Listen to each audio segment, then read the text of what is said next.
Okiddirayo ddala kubanga era manager y'omu yennyini yali abaddeko mu obuvuyo. Yes. Kituufu ewa radio. Thank you. Ne Weasel. Yes. Thank you. Laba avaawo bubi. Exactly. Same manager. Yes. I think ekyo kiddayo kuggwa omuyimbi. Wali obiraba? Buli kimu. Ne ngamba newe tulyawukana ne Jeff mu music business muno. Ekyo seetaaga kituukako. Ekyo seetaaga kituukako. Poliisi ezze ennyumba babagalidde. Nali byali tebyetaagisa. Nali njagala list mulekemu ekyo ekitiibwa kye ne contribution ye gye yateeka ku ki? Kushiba.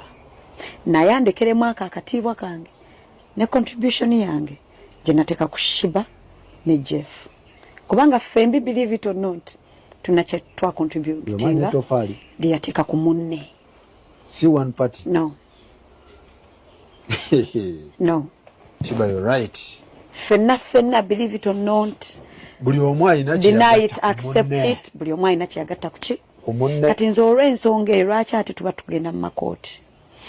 For the respect of what we worked hard for the respect of your legacy, my legacy, teribeeramu nga bajoogerako nga Jeff taliimu. Whether I want or not. Emboozi yo wetuginyumya tayinza kubulamu kubanga yateeka ettaffaali eryaddala eddene ku bulamu bwange. Nange mu legacy ye oli ne waaba aganya ate tayinza butateekamu radio and Weasel. That's his legacy. So whether you want to fight your legacy, that's on you. Naye nze sigenda kufightinga legacy yange. Isoko gikube. Naawe yiyo. Yes. Oli mukuba legacy yo. True. This is part of your legacy. You built this. So gwe omutwe gwe gugamba ugikube. That's who you are. Destroy it. In the side yange sigenda kuba legacy yange. You will always be part of my legacy. You will always be in my legacy story. Lwaki nkukuba. Kyewakola. Kyenakola.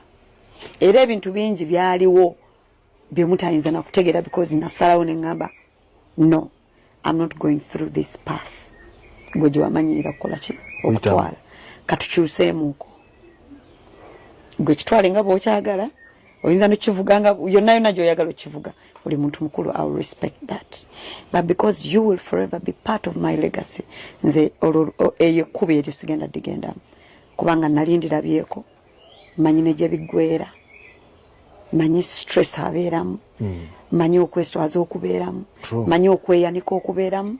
Ate nga mwali bantu abaali batuddeko ku plate emu ne muteesa ne muwangulako ne mukola ennyimba ez'akabi.